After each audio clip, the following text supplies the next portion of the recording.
Working out doesn't have to be hard. A lot of people make it way too difficult on themselves to get into the gym. And unfortunately, with the way social media is going, it's making it harder and harder for people to choose a suboptimal routine. And so their workouts, their training sessions drag on until it becomes unfeasible for them to get in the gym. And so what do? They leave. Well, it turns out that working out is actually pretty easy, and it doesn't have to be as hard as you're making it on yourself. So this video is going to go over some ways in which you can make working out a lot easier for you and your schedule and find a routine that you enjoy. Without further ado, let's get into it. The first step in figuring out how to lift on easy mode is learning to be flexible. And this is both with your routine and your time. Me personally, when I first started lifting, I used to follow a rigid routine, everything to a T. I had to do these exact exercises in this exact order on this day of the week, or else it was a failure and it wasn't going to grow any muscle at all. And I might as well not even be in the gym. You can imagine that mindset is pretty damaging. Unfortunately, this is conveyed fairly often online, and a lot of people adopt this black and white mindset of I either do it perfectly or I don't do it at all. And this is the exact outcome that we are not looking to get out of a sustainable exercise routine. Exercise variation is cool, and I would actually encourage it. Back when I was sticking to my exact routine, I literally could not deviate. I would not deviate. It didn't matter how long I had to wait for a certain machine or a certain lifting platform. I would wait until I could do the exact exercise in the exact order that I had written down. Back in those days, if I would have just allowed myself to explore other lifts that are similar, that train similar muscle groups, and get the same amount of stimulus out of that lift, I would have been a lot better off. And I literally could have saved hours a week if I just would have been more flexible with my exercise variation and exercise order. The good news is we now have several studies showing that your exercise order during your workout doesn't really affect the amount of muscle growth you see at the end of it. So a lot of the rationale for the way people structure workouts is that I don't want to train, let's say, my arms before I go and do a heavy bench press or I do some heavy rows, because I don't want my biceps and triceps to limit my performance on those bigger movements. And because those movements move more weight, those are what's going to grow me more muscle. It turns out that our muscles are just responsive to the amount of tension going through them and how close they are to failure. So the order in which you do those exercises, as long as you're taking each sufficiently close to failure, you're going to be achieving the same overall mechanical tension throughout your workout. And what we see is that results in the same amount of muscle growth regardless. So if you go into a busy gym, let's say it's 6 p.m. on a Wednesday night, everyone's coming off of work and they want to hit a workout. Let's say you have close grip bench press on the books, and you go over there and there's a line for the benches. I've seen it happen. It happens quite often at the gym I go to. That's all right. I can just go and do some dips. And it's actually easier to set up and warm up dips than it is for bench press. So just having that flexibility saves me a lot of time and actually makes my workouts more fun, because it's kind of like I never really know what's coming next.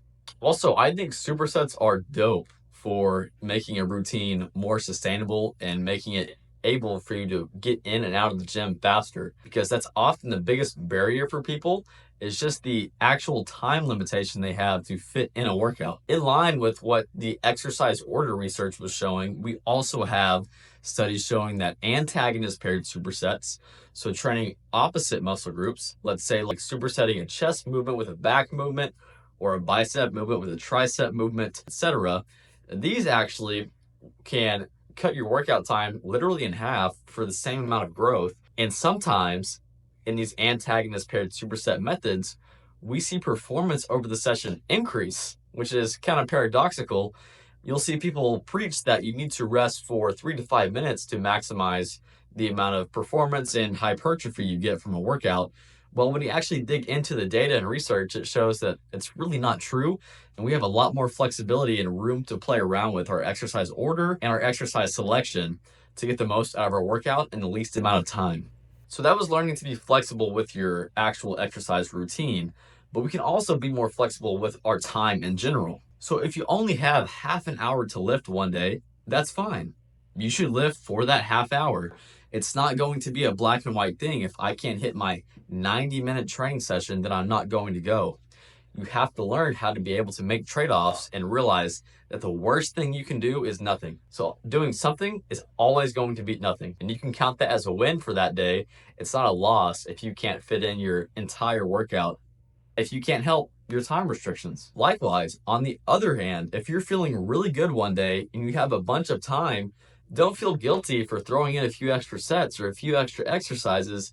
Capitalize on that energy, capitalize on that time availability to fit in the most amount of work you can, because inevitably life is going to throw a curveball your way and you won't be able to put in the same amount of effort or the same amount of time on a different day of the week. So capitalizing when you have the opportunity to push harder, do more, or do more time in the gym, I think is a great way to make sure you're getting the most results you can out of your routine. Touching back on the rest times, I hate the dogmatism that's kind of been developed around rest times, especially in the bodybuilding world, where every set has to be maximized performance. And so you see these super inflated rest times for no real reason at all. And it seems like volume accumulation is the biggest driver when it comes to muscle growth and when it comes to overall health outcomes. Just the more volume of exercise you can fit in, generally the better the health outcomes and the better the muscle growth is. And the research shows that our rest times can actually be fairly short, a lot shorter than most people would say. Even around like 60 seconds is okay in most cases. And I would argue that on movements like that involve the calves or the biceps or these smaller muscle groups, that's probably how long you should be resting. And any longer is just wasted time. You don't have a whole bunch of cardiovascular fatigue. They're not really systemically fatiguing. Just don't feel mentally drained after doing a set of calf raises, I hope. And so you can go ahead and knock out those exercises with relatively short rest times and not feel guilty about it. So let's say one day during the week, you have an event come up and let's say it's something very important to you or very important to the people around you, and it falls on a day that you know you were planning on working out. Don't be afraid to switch up the day of the week that you take your rest days on and you have your training days on. It's okay if one week you train 3 days in a row when previously you were scheduled to train 2 days on, 1 day off. That's fine. And likewise, if you need to take one more rest day and you have 3 rest days during the week and you were only scheduled for 2, that's okay, because life is going to do some things sometimes that are out of our control. The key is us finding a way to get back to our baseline routine as fast as possible and not deviating entirely from all the progress and momentum that we've built up building that routine. So that was learning how to be flexible. Now let's dive into some things that will help the act of getting to the gym easier and the barrier to entry lower. So when you're in the gym and you have an exercise or let's say a routine that really makes you excited to lift, find what you enjoy in the gym and do more of it. That is going to automatically make it easier for you to be in the gym more often and for more time. Before or after your workout, you can find ways to make the lift more appealing. Maybe it's watching someone inspiring online lift. Personally, I like to do that from time to time to get in that mindset before a workout, and that makes the workout process more enjoyable for me. Or maybe it's finding just that like super dope playlist with all the artists that you like that makes you feel like a beast in the gym. And that can be really critical for boosting your enjoyment of the actual workout process. I would recommend not having some elaborate routine that requires you to warm up for half an hour before you even get to start lifting. A lot of that is arbitrary and, to be honest, completely made up from the mobility bros.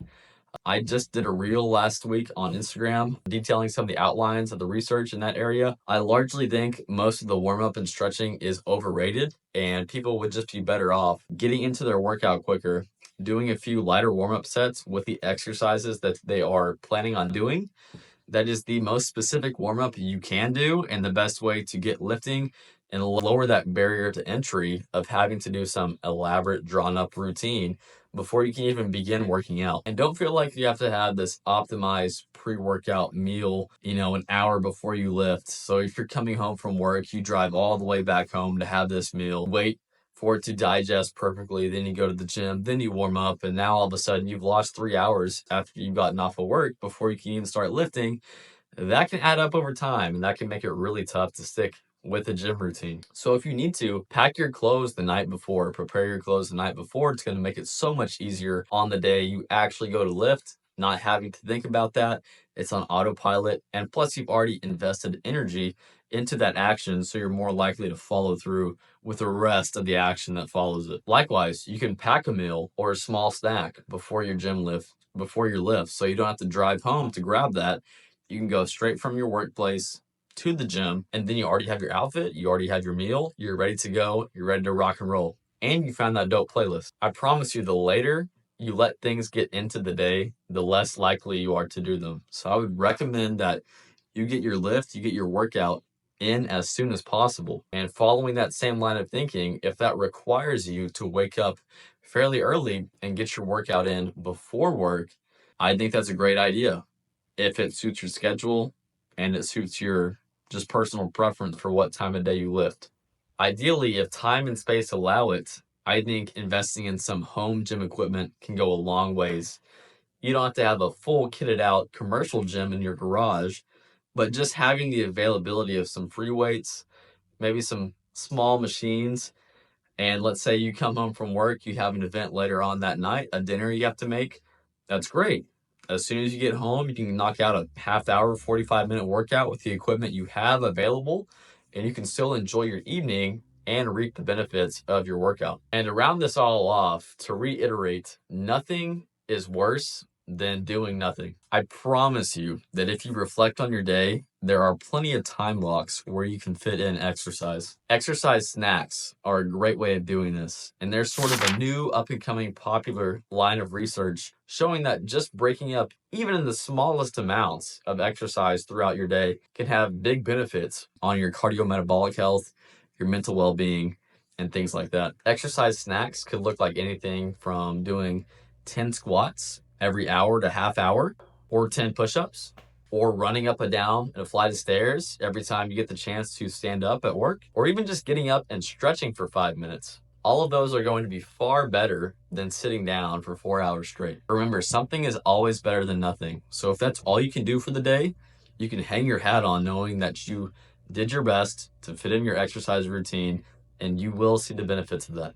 That's all I have for this video, guys. I hope you enjoyed it. I hope some of these strategies will be useful for you to implement in your own routine and make workouts more enjoyable, more accessible, and overall build more muscle. Because at the end of the day, that's what matters, right? I will see you in that next video.